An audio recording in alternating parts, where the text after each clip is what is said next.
Hi, this is Sunil Tulsiani, and Robin Sharma and I are going to be answering the most asked questions on Google.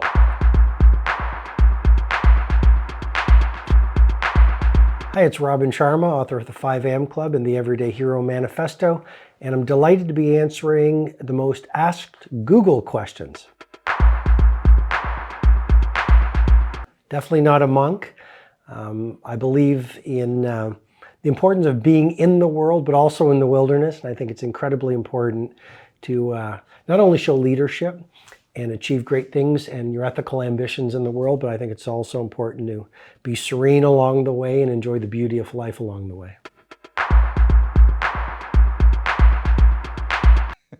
So is this supposed to be a joke or? Yeah, it's funny. Yeah, just react to it and answer the question. Okay, say it again. I'm keeping that one in. I'm keeping that one in. Actually, I used to be a detective and even did undercover work, but now I'm not an undercover cop.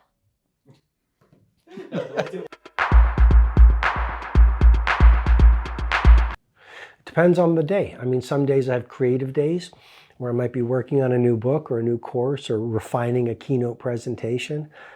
I'm very much a family person, so there's lots of family meals and family times. Fitness is very important to me, so there's almost always fitness or a nature walk in my day. I love to learn. I believe education is inoculation against disruption, so in my day is always reading a book or listening to a podcast. In my day, there's always some good food, healthy food, but good food. And in my days, there's a balance between being with people, but also a lot of solitude. I think ultimately I'm an introvert and a creative person, and I need that time alone to think and ponder and create. Typical day for me is I wake up at 4 a.m. I spent the first 2 hours on me. When I say me, I'm talking about journaling. I'm talking about visualization, affirmation, writing my goals, planning my day, and actually attracting the right energy. And there's a thing that I call genius chair. And I sit in that genius chair. And the idea of sitting in a genius chair is to then attract the genius juices from above. Some people call it universe, some people call it genius, some people call it God. And I spend the first 2 hours doing that. Then I go to work and plurk throughout the day. And plurking basically means playing and working. And I spend my time designing, helping, and thinking, how do I help more people? How do I create my 100 millionaires? And how do I add massive value to everyone that I'm going to meet today?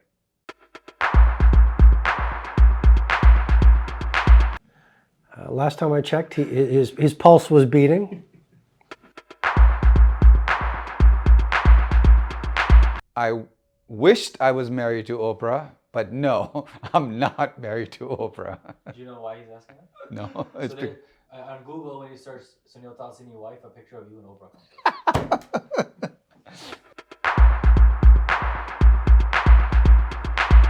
I don't hate. I think hate is a very strong word. It's a very loaded word. I mean, there's certain foods I don't love, but I don't hate anything. I ended up buying 77 properties the first year alone because I took a course and I basically said I need to focus. So I wrote a goal of making $1 million in 1 year. And then I learned the tactics. For example, I learned how can you get properties no money down. So one of the strategies that I used was we call assignment or wholesaling.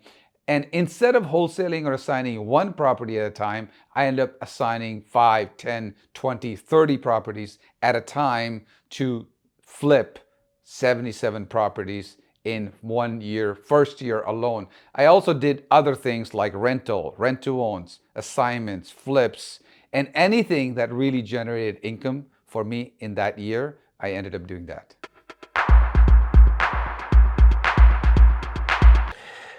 Oh, that's a great question. I could answer it in so many different ways. I'd say number one, you want to lead without a title.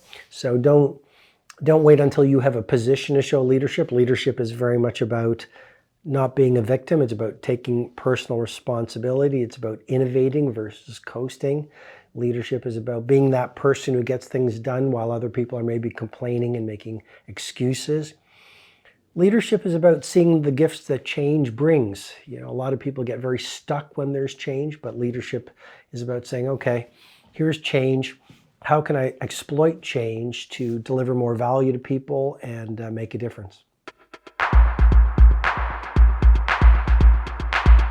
So I invest outside of Canada. Canada is where I live, but I invest in Canada, United States, and other parts of the world. A great leader knows how to get the best out of people and shine a light on people's gifts and their talents. I'd say a great leader has a very clear sense of the future and a mighty mission. And when they get knocked down, they get back up, and they're incredibly persistent. I think a great leader takes the time to manage themselves. So if you are empty, you can't give anything to anyone else. And so great leaders know how to manage themselves so they stay inspired and they stay healthy. They stay strong and they play the long game versus in it for the short run. And I think ultimately, great leaders serve. I think to lead is to serve. And the best leaders, and not just in the humanities like a Gandhi or a Nelson Mandela or Mother Teresa, but I think the best leaders, even in business, are instruments of service, and they have a cause that's larger than themselves that gives them the fuel to continue. The first thing you do is learn from the experts. Learn from people who have actually done what you want to do. So you want to be an expert, let's say, in real estate, where you want to learn from people who have real estate success. Even learn from their failures, because you don't want to necessarily repeat those failures. So that's one. Number two, you want to figure out how do you get access. You got to learn, how do you find great opportunities or great properties or discounted properties. Number three, how do you get access to money, capital, money partners, joint venture partners? How do you do that? And the next one above that, I would say, is go get a mentor who has what you want and get them to help you grow to the next level and become financially free.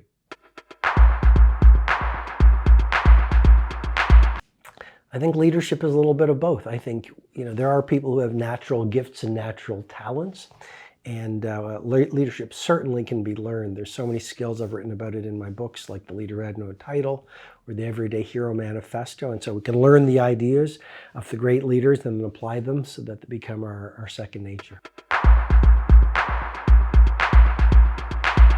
So my club, called Private Investment Club, our goal is to actually educate people.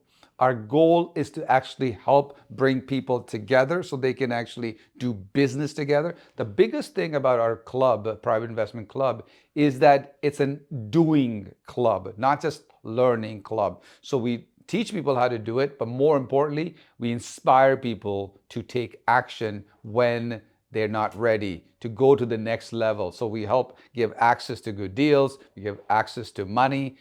Even sometimes we do business with our members when we're trying to find good deals or we're trying to fund the deals.